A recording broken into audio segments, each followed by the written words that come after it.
In the early 1980s, we were so down on ourselves here in Oklahoma with the oil bust.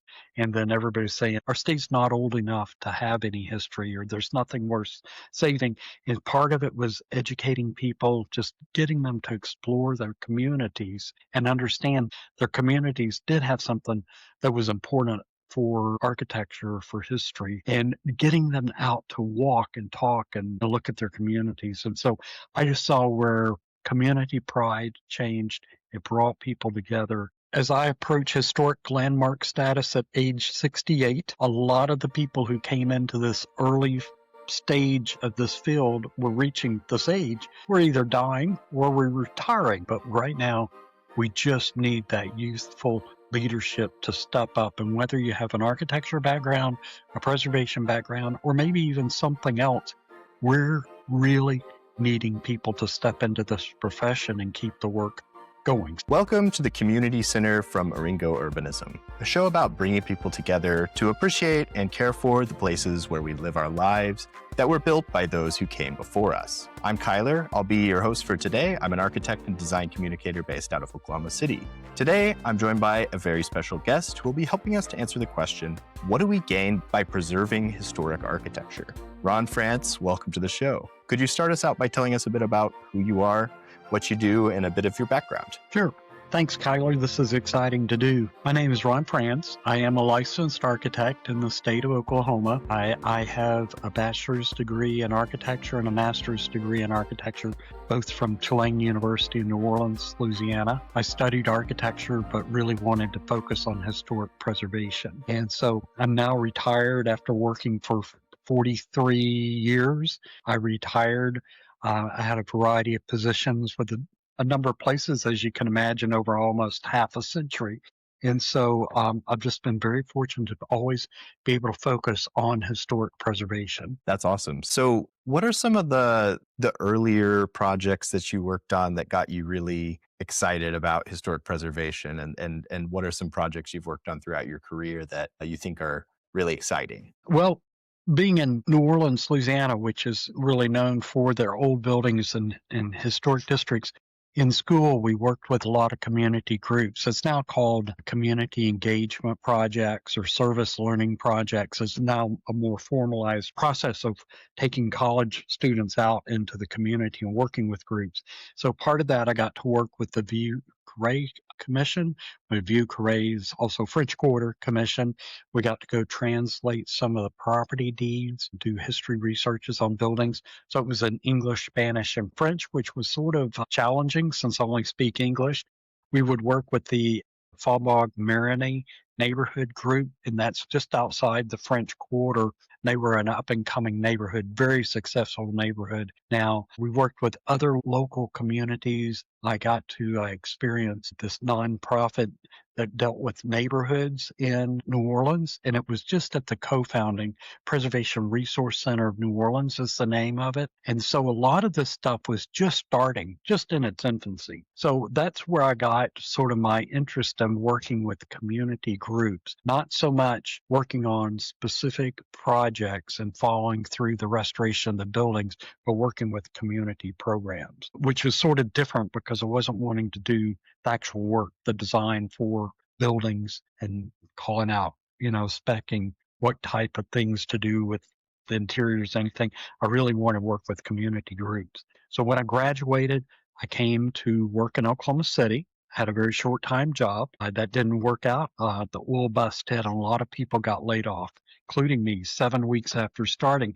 So I started working part-time with an architect on the Paseo here in Oklahoma City, which was sort of an up-and-coming neighborhood. And then I worked with the Logan County Historical Society in Guthrie, Oklahoma. In that job, I got to oversee providing drawings for about 88 or 89% of the buildings in downtown Guthrie, showing them how to restore the facades of the buildings and what to do, showing them how to do limestone repair, sandstone repair, rebuilding pressed metal cornices, reworking wood windows, the right mortar matches for brick, all of this. And at that time, this was the early 1980s, so we didn't have the internet where we could pull it up. You had to go digging and actually calling people, asking for information. So I oversaw Guthrie, and then through the architect in Paseo, I decided to buy, I think it was a 1912 bungalow in Paseo and start restoring the house in Paseo neighborhood. About 5 years later, I went to work for the Oklahoma Main Street program. So I started working with a more coordinated effort of revitalizing downtowns. And this was part of the National Main Street Center, part of the National Trust for Historic Preservation. I've got to tell you, that's a great resource if you're just jumping into historic preservation. And so I started working in 5 communities. And then when I left, I was working in 44 communities. Wow. Though it's probably Main Street and Paseo, Guthrie. I worked in Chandler and Pahuska too at times. And so working in those small towns really set me on course. What is architectural historic preservation and why is it important? First of all, when I first went to school, and I was in school 1976 to 1981, and school is college, I thought you had to go into an architecture program to study historic preservation. There were a couple of historic preservation programs in the country, mainly at Ball State University in Indiana and Columbia University. I am glad I did the architecture route because it helped me further study buildings and know more about how buildings go together and everything. There is a whole separate profession called historic preservation where people really focus on how to physically restore the buildings and things like that. There are programs, academic programs, that just focus on the historic preservation part. The historic preservation program's been around for a long time. There were efforts in places like New Orleans, Louisiana, San Francisco, California, Charleston, South Carolina, other places where people got together as old buildings were being torn down and worked to save the old buildings.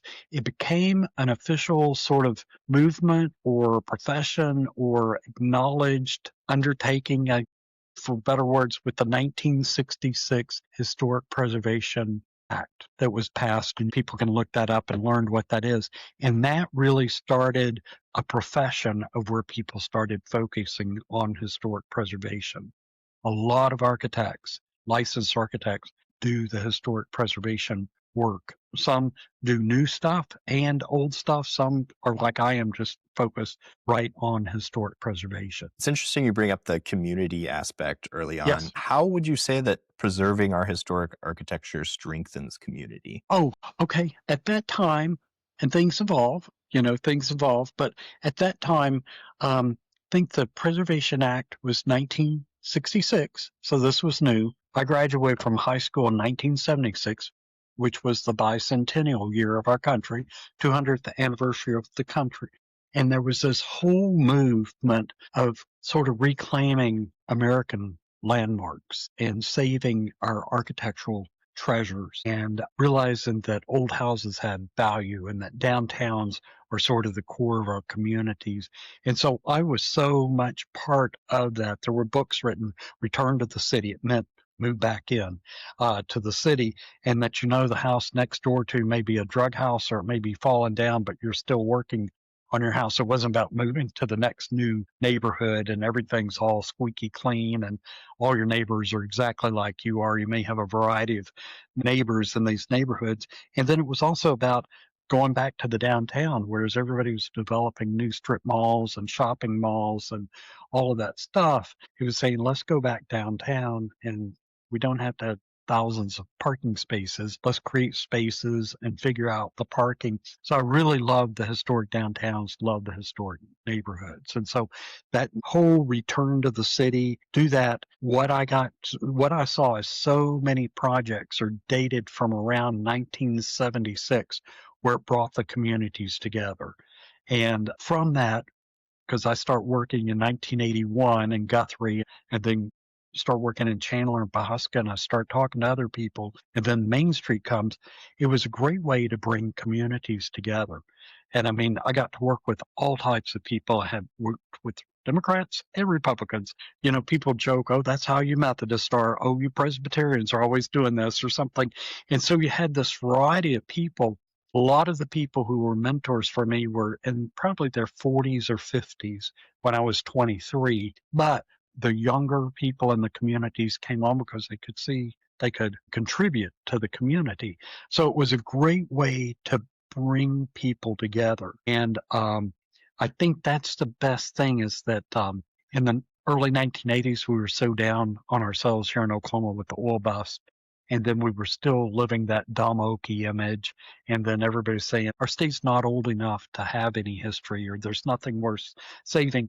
And part of it was educating people, just getting them to explore their communities and understand they did have something. Their communities did have something that was important for architecture, for history, and getting them out to walk and talk and look at their communities. And so I just saw where community pride changed. It brought people together. As the program evolved and got a little bit more, I don't want to say sophisticated, but a little bit more, well, it started broadening the aspect. Then we started looking at saving historic Black landmarks, historic Black schools and hospitals. We started looking at sort of the simpler, smaller houses of neighborhoods where poor people lived. It wasn't just all the big mansion in town. We started looking at, well, this little neighborhood's just as important as this because, this had played a key part in the community. So we started seeing more interest in things that evolved from just the major landmarks or major houses. And that was a fun thing to do because your group might evolve if that's in their neighborhood or if that's where their grandparents lived or where they went to school. Your groups may evolve that, oh, yeah, we've always been on the poor side of town, but I can't believe people are thinking about this part. We were always left out. It's like, no, no, no, no, don't be left out. You mentioned how Oklahoma is a pretty young place and it doesn't necessarily feel like we have a lot of historic architecture per se, but how do we find architectural tradition in a place like Oklahoma? Where is that? Oh man, it's just everywhere. It's just everywhere. And I get just as excited going from one community to another. And then some communities I've now been going to for 44, almost 45 years, and I still get excited every time. But we did the tour of Guthrie a couple of weekends ago, and you were on that, and I got just as excited that night as I did in the summer of 1980 for driving into town the first time. 45 years later, I'm still like, oh, we get to go to Guthrie. Yes, a lot of times, and still it happens, not as much, but people go, oh, nothing's here. Our town's so boring. It's this, it's that. Some towns have been really messed up. They either were very financially successful and they modernized the buildings all throughout the years. And so they don't have like a Victorian building or something very decorative. So it's like, okay, what do you have that's mid-century modern or contemporary? Or look at what this local architect did and put a 1950s stamp. This is as important as this. Some of our towns have been hit by floods. Most of them, if they've really been damaged, have been by tornadoes. And they go, oh, this, but okay, you've got a lot of holes, but let's look at what you've got left and let's start telling the story about that. So a lot of it's just getting into town, walking around, listening to their stories, learning about why that town existed. Could have been the railroad, it could have been the oil, it could have been something else.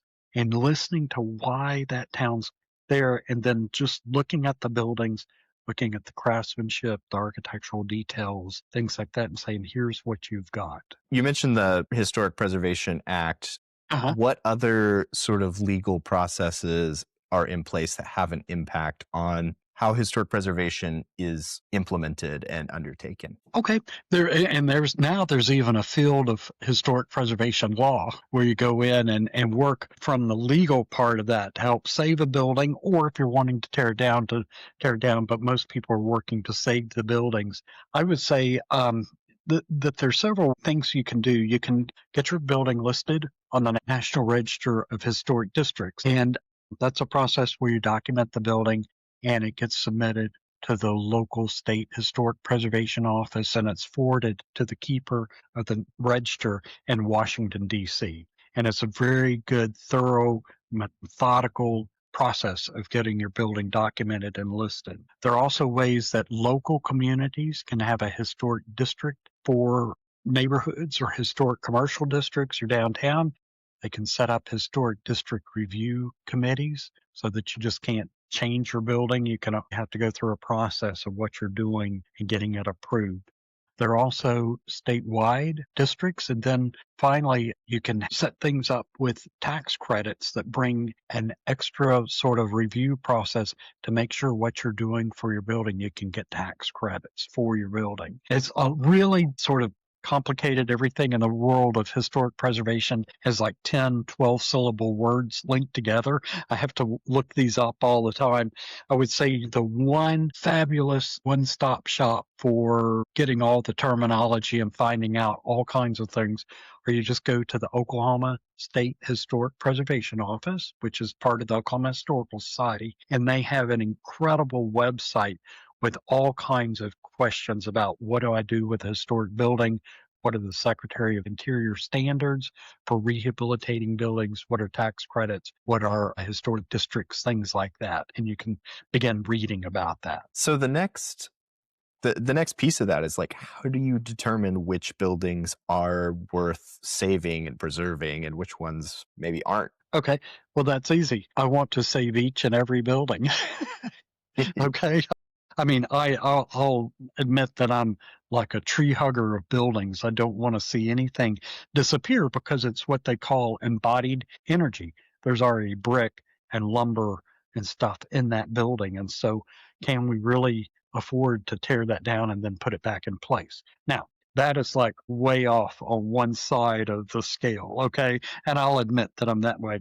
That is where you call in the fine folks at the State Historic Preservation Office, and then they began helping you look at what could be a historic district, what could be a historic building. There are different ways to list a building as historic. It may be as ugly as you can think. You go, this is just nothing, but it could be tied to a significant event in the community. It could be tied to a very famous person from that community. It could be that it's not really historic by itself, but linked with 5 other buildings. It is part of the story of where this community existed. And so there's a process of looking at the National Register nomination and everything that would help you determine what fits or what doesn't fit. Sometimes buildings are, they say they are non-contributing because they're covered with an aluminum slip cover. They've got really bad replacement windows. There's something, but then work occurs later that restores that building and it can become contributing. So it's all looking at the things that are set up through that Preservation Act and through all the documentation. One thing that I think is interesting that I think you've kind of mentioned a couple of times is like telling the story of the community. Right. How does a building tell a story? Oh man. Okay, so I was working on this building in Enid, Oklahoma through the Main Street program, the local program there. And it was a department store. And when we looked at it, they called it the garage door because it was a big silver aluminum front on the building and a tiny little sign that said antiques. Nothing more to that. And so when we started researching, and I was working with a local design committee through the Main Street Enid program, so we started looking for historic photos of this building and we started tracing it back. I think we went back to 1892 or something that building was there. But we found 6 layers of storefronts on this thing, and it had always been a very prosperous department store. And so they remodeled many times over the years. Last thing, they put up this big aluminum storefront and a 1950 storefront. Well, part of that building was that there was a really good old building underneath it, and buried within the exterior additions of the aluminum front and everything and new gypsum walls, there were windows, the original windows from probably circa 1930s renovation of the building. And so we were able to peel everything off and restore that building and find that. So a lot of times it's just exploration of this. Also, what we did is as we started looking for newspaper accounts, articles and advertisements, and I'll talk a little bit about the research in a moment. But as we started doing it, this was this department store that was really into the show and go. They wanted you to come in and buy, And so they did all kinds of theatrical things as their new clothing came in for the season. They'd have parades. They'd all have different themes each year. They would have different attractions, and it was all to get people into that store.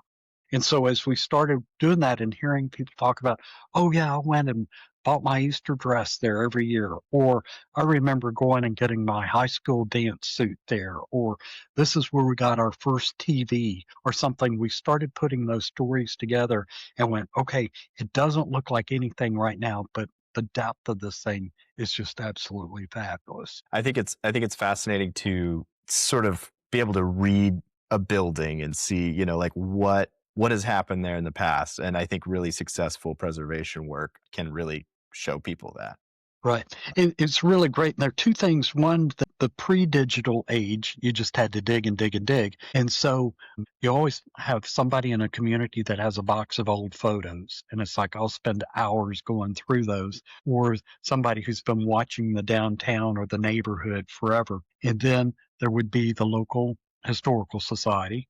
And then there is the Oklahoma Historical Society. And so you'd start digging through things like that. You'd also talk to the newspaper people who would have copies of their newspapers. So sometimes it'd be on microfiche. You'd have to crank the machine, but you'd start looking at the records, the stories, or the ads, or something like that. There's phone directories that you can get. There are also directories that list by address. There's a lot of historic documents there, as well as people who are the local historians. The beauty of the digital age is that so many documents are now online, and I can just search for something. And so the Oklahoma Historical Society has digitalized many newspapers. They have the Gateway to History, which you can look for photos. Now there's even the Library of Congress has put stuff online that I can look up. Sanborn Fire Insurance maps. It was for fire insurance. So they documented the buildings in these towns every 3 or 4 years. So you can trace the building back and see how it was added onto, what was the original use of it. Was it just one floor? Did they add a second floor? So there's that. There's a penny postcard website you can look up for historic postcards. And there's so much stuff that is now documented. Movie theaters, I'll go Cinema Treasures, and it documents movie theaters all over the world. So there's all these things that you can find information for that building now that wasn't available 40 years ago. I think a lot of people imagine a lot of this historic architecture to be on Main Street or downtown, but I've also heard you talk about suburban architecture Yes, and great. how that can be significant as well. What makes you interested in that equally to the grandiose buildings that we have? Sure. Oh, okay. That's good. I think you've probably heard my presentation on Say Hi to Hiawatha about saving ranch houses, right? The Hmm. storybook ranch houses from the 1940s, 50s, 60s. To me, because our country grew so much after World War II and our cities literally spread out so much after World War II when we sort of got past the streetcar and bus system and everybody had cars and could drive further. We've got so many really wonderful 1940s, 1950s, 60s neighborhoods that are quality work, quality materials, quality craftsmanship, really interesting designs, lots of details, sort of capturing more modern day living. So it's like before you scrape that and put a new house on it, or before you severely remodel it, look at the house, what you're getting. And part of it's saving money, but it's also part of it's saving architectural details. You might not have to change everything. At the AI Oklahoma Conference on Architecture that we had here in Oklahoma City, talked about the ranch houses. I believe you were there. And it was like, how many architects live in a ranch house rather than a Bruce Goff or Frank Lloyd Wright designed house? Most of us do. And it's like, think about what we're either throwing away or we're messing up. So I just love, it's weird. It's very strange to be an architect, but I just love the built environment and studying other people's work and thoroughly understanding and appreciating what design decisions were made to make that happen. Yeah.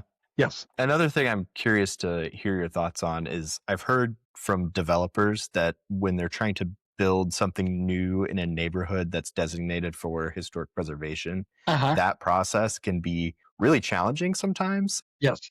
And I'm curious how we preserve this history while still, keeping these places new and working for the future? Sure. Oh man, I think it's time to end this conversation. That is such a complex subject. And a lot of people say, oh, we don't want this to look like 1932. It's almost 2032. Things do evolve, and they do evolve. I am a true believer that you can insert new architecture into historic districts and be respectful of it. So I don't want to just freeze it forever. The reason I like historic districts and historic district review commissions is it does help keep people from coming in and putting in something really awful. And I've seen some really bad stuff, cheaply done, badly done, that just destroys the character. And I'm seeing more of it happen now than ever before. Yes, a lot of people, the flippers, the developers, a lot they're based on profits, and I understand, and they want to get in and get out, because you can rethink the shade of blue forever, and it makes everybody angry, and you probably shouldn't be spending all that time. But I do really like review processes because it helps preserve the character. Because it may be just one house. You may be just inserting one house right now, but in 5 years, it may be four houses on that block. And then you've really started losing the character of your neighborhood. And I've worked with young architects before who've done contemporary houses in older neighborhoods, and they got them approved. But it was part of that, going through that process and showing people what they did and why they're doing it and getting it approved. It's a huge debate. I think the pressure of development all over the country is really almost in favor of getting rid of historic review processes, or why do we need this? There's also a growing thing of increasing density in neighborhoods. And so we have one house, but you can take it down and put up 8 units or something. That really divides people. Parking always divides people, even though we're claiming it's a walkable neighborhood. People do like to have their cars, And so there's so many different things. Another thing that I'm hearing more and more, the craftsmen are not around. The materials, you can't match the materials. So there are so many factors. There are a lot of things on the State Historic Preservation Office website that helps you deal with that. There's actually even a commission of historic district commissions, an organization that helps communities deal with having their commissions in place. And so this is where the professions evolve. Hopefully I've made that clear enough, maybe. Yeah, I think it's all about creating something thoughtfully that actually is correct for the neighborhood. And maybe you can still change some dynamics of the neighborhood while Right. still Right. being respectful to what's there. Right. I was going to say there are two really good books that I say, if there's nothing else, if you can just only afford two books or only can afford the space on your bookshelves, if you're living in a smaller place, there's a book, and there are very number of variety of editions on this. It's called Historic Preservation, and it's by Norman Tyler, and it covers all of these subjects that you've been asking. And what is so cool is that he updates it every now and then because of these evolving issues, just like what you ask. And so that was the textbook that I used in the historic preservation planning class at OU. Great, great overview. A lot of this historic preservation stuff, it gets so heavy duty, you fall asleep, and it's like, I don't need to know the size of the screws and the shutters. I want to know why we had shutters on the house. Another book is by Virginia Lee Savage, and it is called A Field Guide to American Houses. And again, she's updated it over the years to include more houses, more American houses from the 1970s, 80s, and 90s, because think something 50 years old is dating from, 1975? Which is crazy to think about. So in her book, she travels the country photographing houses, and it's not like it's all just in Chicago or New York City or Florida or California. She travels all over the country. So there are a lot of Oklahoma examples in there. And then it's not all just about the decoration of the house or the look. You can look up and go, what type of roof do I have? What's the shape of the roof? And then you start going, oh, it's a gambrel, or it's a cross gable, or it's this. And then she does the floor plans, and then she does the massing, and then they get into some sort of structural, like how are things framed. and she gets into all types of things. So I'm always telling people, get that book. If you like a certain type of house, you can start looking at what type of house you're wanting or something. So those are two really, really good books. What are some common or easy mistakes that could be made when you're approaching a historic preservation project? And how do you know if you're making a mistake as an architect? Okay. Thinking that everything needs to be ripped out, that it's just, you need to scrape it bare. And sometimes there's some architectural features that are hidden and walls or have been covered over on the floors. I'll talk about a specific project in just a moment that you just think everything's bad and it's all got to come out. And you're really removing things, not understanding some stuff is structural. And if take this out, you're going to have to do some kind of really major structural stuff. I think also just assuming that all windows need to be replaced, no matter what, if they're wood or aluminum. I see so many poorly made replacement windows that are going to have to be redone. Understanding brick. Yes, all these buildings have cracks. All these buildings have settled. It's Oklahoma. It's red clay. But what I see is people come slop on mortar, not really worry about the mortar joint or anything like that. And I go, next thing I know, that house is going to get painted. And they just painted a house down the street, beautiful red brick, painted it black, put a black roof, black trim. It just looks like a mortuary, and it's a beautiful house. It's just horrible. So I think it's also, the mentality of, well, if I'm going to spend a lot of money, I want to make sure people see that. And I've done a house before where I worked for years because I had very little money. And then when I got married, my wife and I had very little money. We kept spending money, and it's like, well, what have you done? Well, we've done foundation walls. We've done all new electrical. We've added heat and air. First time ever central heat and air. We've done all new plumbing. We've removed 5 layers of roof, rebuilt the framing for the roof, put on a new roof. Not a lick of paint happened inside, and it's gets frustrating. We go, I've spent all this money and all this time, but you can't tell anything's happened. So it's get in and quickly paint everything white or do this. It's like, no, the feeling that you've got to make a big change real quickly. Project that I mentioned is that our church, I go to the Cathedral Our Lady of Perpetual Help. It's a Catholic cathedral here in Oklahoma City. And so a great example, we have this 1941 convent that was there where all the nuns lived, and then they just walked across sort of the little alley to the school building there and taught school. Well, the nuns have disappeared over the years. We have school teachers now. The school's expanded. The church has been restored and everything. But since I've been a member at this church since 1988, it's like, what do we do with the Mercy Center? It's a very odd little L-shaped building, very long and thin. And upstairs were the cells. Those were the rooms for the nuns. And so everyone's divided by a bathroom that's separated from the main little cell floor about 8 inches. Sure would meet code now to step up into these bathrooms. And it had a living room and a dining room and a prayer room and a little kitchen and everything.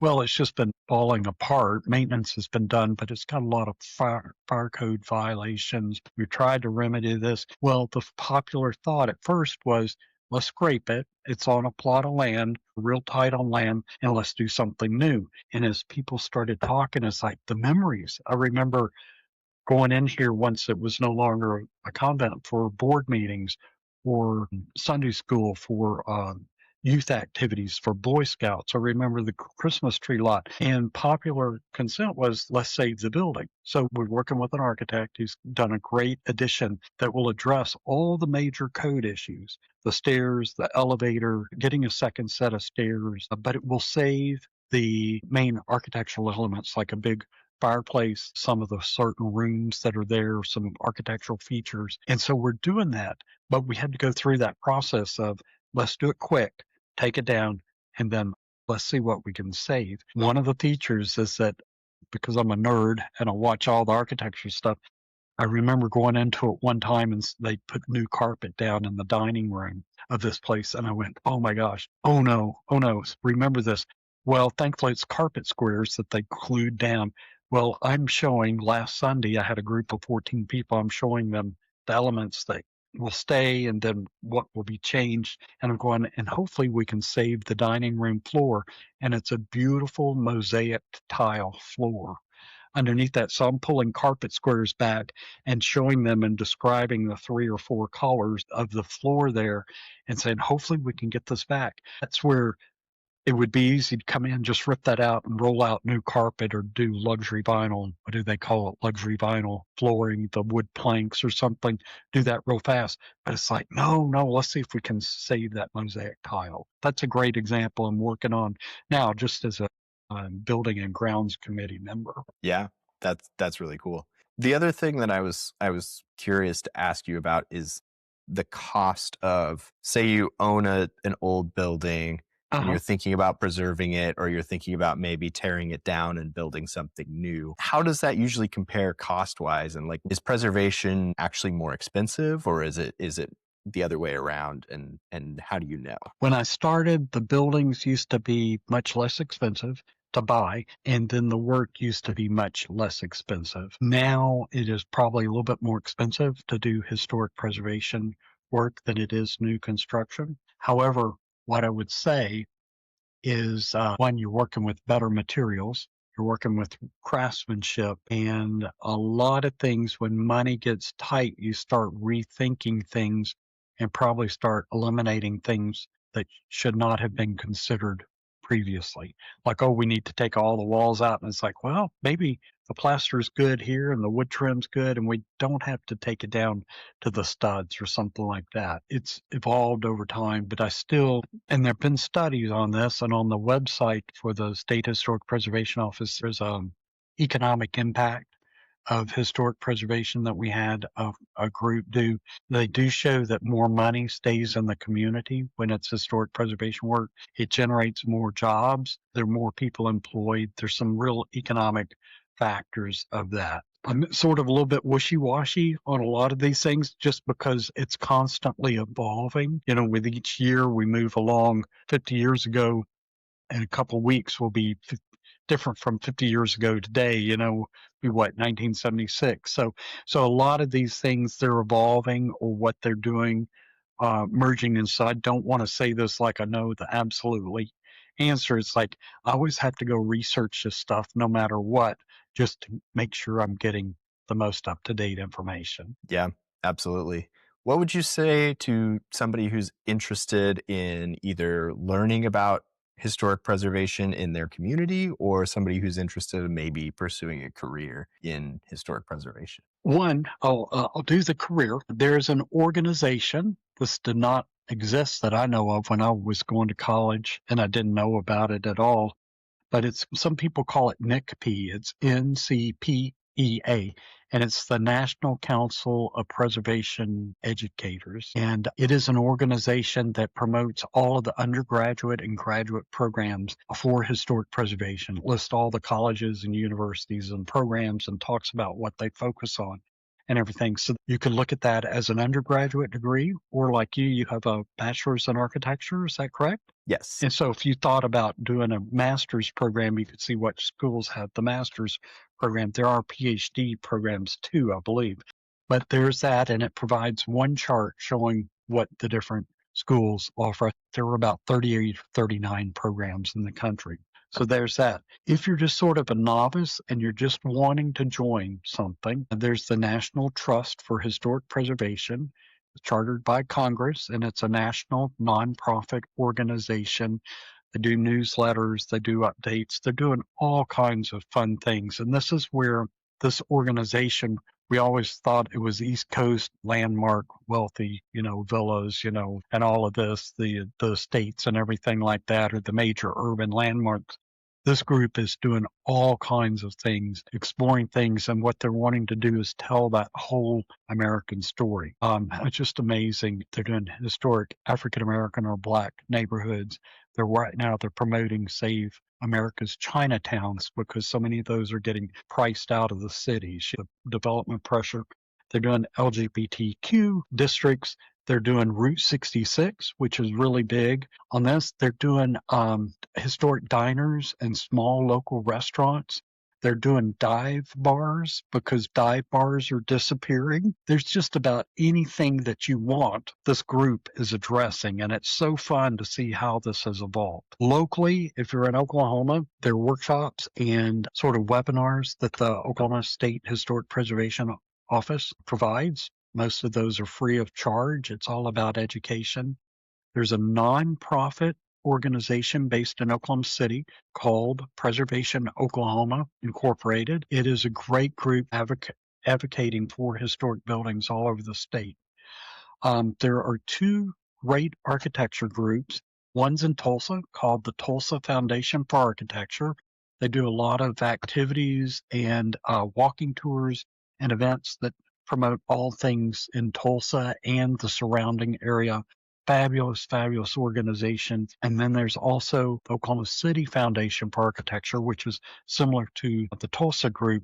And this group does all kinds of activities, bringing people together who like architecture.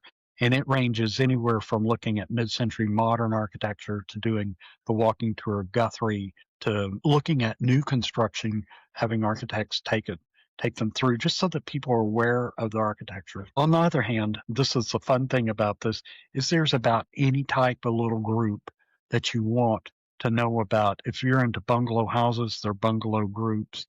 I had a student who was really into lighthouses. I'm going, that's sort of a dead issue on who's building a new lighthouse, and there are so many, but she's had a career working with the lighthouses. There are other people who like the landscape, preserving historic landscapes. There's just about any type of organization. A Society of Industrial Archaeology looks at old plants and mills and industrial sites. So there are groups for everything, and I wish I could join all of them, but I have to limit myself, So That's awesome. I'll do one final plug here. Yeah, please do. As I approach historic landmark status at age 68, a lot of the people who came into this early stage of this field were reaching this age. We're either dying or we're retiring. We need the Kyler Smiths and the younger people to come into this program. It's such a great program. It gives everybody a chance, men and women. But right now, we just need that youthful leadership to step up. And whether you have an architecture background, a preservation background, or maybe even something else, we're really needing people to step into this profession and keep the work going. So I'll just twist your arm a little bit about that. So Ron, I think this has been a great conversation. I want to say thank you for coming on the show and look forward to seeing more of you around the city and doing tours and things with you. So thank you very much. Yeah, thanks. Hey, it's me, Kyler. If you enjoyed this conversation, please be sure to give the show a like, rating, subscription, or whatever kind of nice feedback you can provide on whatever platform you're watching or listening from. If you'd like to join our community to stay up to date or to discuss anything you heard in today's show, consider joining the Eryngo Urbanism Discord server. And finally, if you'd like to support the work of Eryngo Urbanism directly, you can do so over on Patreon. Until next time.